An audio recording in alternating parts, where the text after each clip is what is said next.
my sense, Paul, is that things have been tabled from Russell's perspective. That he made his point. He made that point more publicly than he ever has before. He's not going to continue making the point. He's sort of lodged his objections, hoped that they be noted for the record and spur some action, and it will be revisited again after the season. I don't think that the tension is gone. I don't think that he is, and honestly, I don't think there was anything they could do, even if they went out and did every single thing he asked for. It's probably going to come down to the results of this season. The question is, what do you do in the interim? What do you do as the team? You've made the moves that you thought were best for yourself and your team. You hope that they're going to pay off. You still got to manage the player, right? Right. Like, you still got to manage Russell Wilson. And how do you go about? Do you pretend that nothing happened? That part is so strange to me because that's how he's acting. But there's a part of me that feels like, no, you can't have this both sides where this is just awkwardly hanging over it. And I think that one side, and I would specifically point to the Seahawks, maybe needs to say, like, hey, look, yeah, you're really good, but we're still going in this direction. And, I mean, you got to be all in with us. We don't want you questioning the direction of the team and then all of a sudden just coming back in when it seems like it's convenient to you. Yes, you're the best player in this team's history, but at the same time, we do need to make sure that you're a part of this. Otherwise, we got to start thinking about what's next, even if that is awkward and even if it would take Russell Wilson perhaps sitting out games, which I don't think he's going to be willing to do. This is going to be me putting on my Team 3 hat, and maybe this is part of my appeasement program. Your Let Russ Cook shirt? Right, I do have a Let Russ Cook Apron. shirt. I'm not as interested in the Let Russ Cook thing anymore because there was a bunch of cooking that went on last year. I don't think opportunities so that if you're Russ, don't you say though, hey, you didn't acknowledge what I did. Like, if you didn't acknowledge it, why do I need to acknowledge it? I thought we were just going to all pretend that we didn't smell what was going on. I thought that this is, and it was going to be a little bit, I don't know if it's full-fledged passive-aggressive, but we're both just going to pretend that, hey, that we're all fine and everything's cool, and I made the points I made, and you made the decisions you made, and then we'll revisit in the future. But why do I need to clean up the mess if you haven't acknowledged the mess? Well, I feel like he's enabling those people that find this organization, for whatever reason, to be incompetent, to feel, oh, well, they weren't going to do any of these things unless Russ said to do these things. And I just find that so laughable, right? I mean, they were going to address the offensive line this offseason. Isn't that a common sense opinion to have, just given the way that the season ended, with how the Los Angeles Rams were pushing them around with all of those defenses down the stretch and how often they lost at the line of scrimmage? I'm going with the appeasement program. I'm going to go with the appeasement and the, hey, isn't this great, Russ? Wait till you see what we've got with Shane Waldron. This is going to be awesome. I'm not going to try to rehash and go through and let's work out everything. I'm going to go with the appeasement program. If you were in charge of coming up with a program with an idea of how to manage your quarterback, how to deal with issues about other personnel at the position, how to communicate to him about your plans, what approach would you take? This is a tongue-in-cheek approach. I want everyone to know that. But we've seen the last couple of years, Jimmy Garoppolo drafted by New England, and Tom Brady, all of a sudden, he's winning a bunch of Super Bowls again, almost reinvigorated. Jordan Love gets drafted by the Packers. All of a sudden, Aaron Rodgers, invigorated, looks the best he's looked in a couple of years. He wins the MVP. There's a part of me that wants to find a way to perhaps further antagonize Russell Wilson, because with the way that everything went down, I have gotten the sense that Russ seems to still be removing himself from the majority of the issues down the stretch.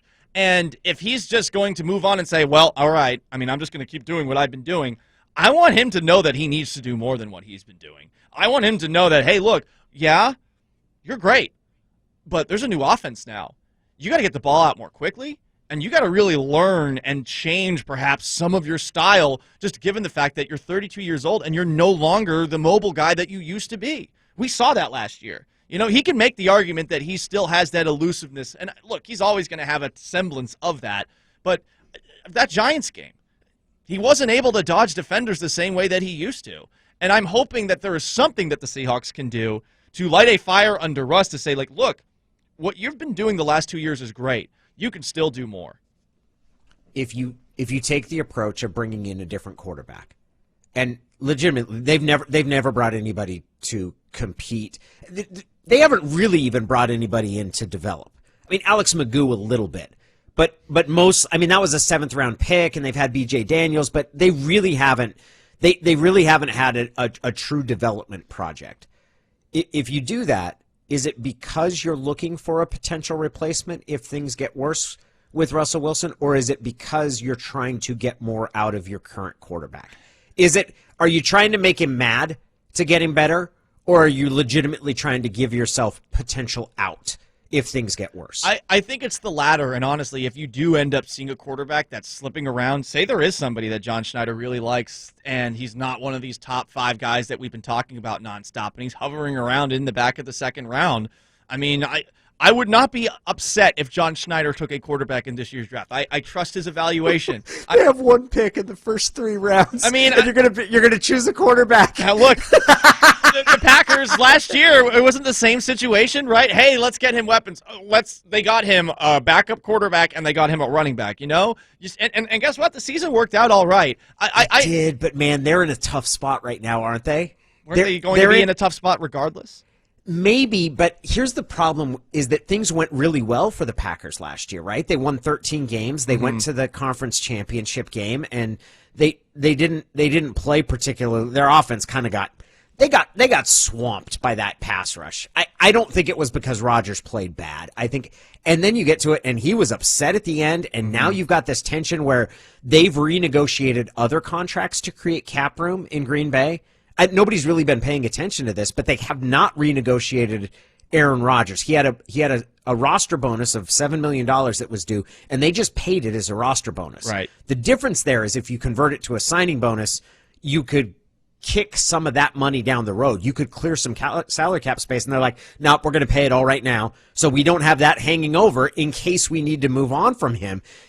It seems like even after the season they had, that things have kind of gotten.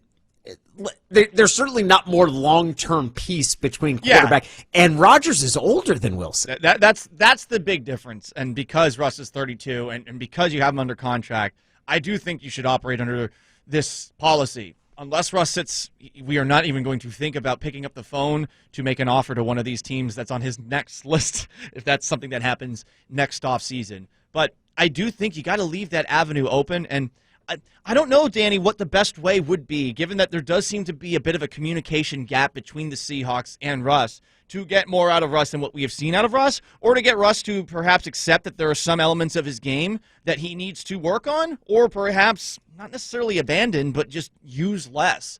He has to be better this coming season, and it's interesting to say after, his career high in touchdown passes this year. He played great for the most part, especially in the first half of last season, but he can do more. Some quarterbacks we saw continue to improve, and I would specifically point at Tom Brady. In his 30s, he got better. Russell Wilson can do the same thing, and I hope that it's not just him that is driving himself. I feel like maybe other factors could potentially get him to reach another level that he's maybe incapable of getting without a little antagonism.